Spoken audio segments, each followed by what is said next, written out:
Start off by loading in your file you want to track. Place it in a similar pose and direction as the real object. Open the Space Manager with the Quick Hand menu.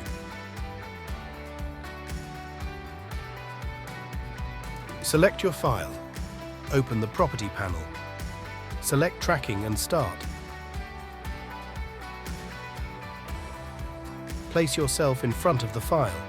Hit Track Pose and move the file over the real object.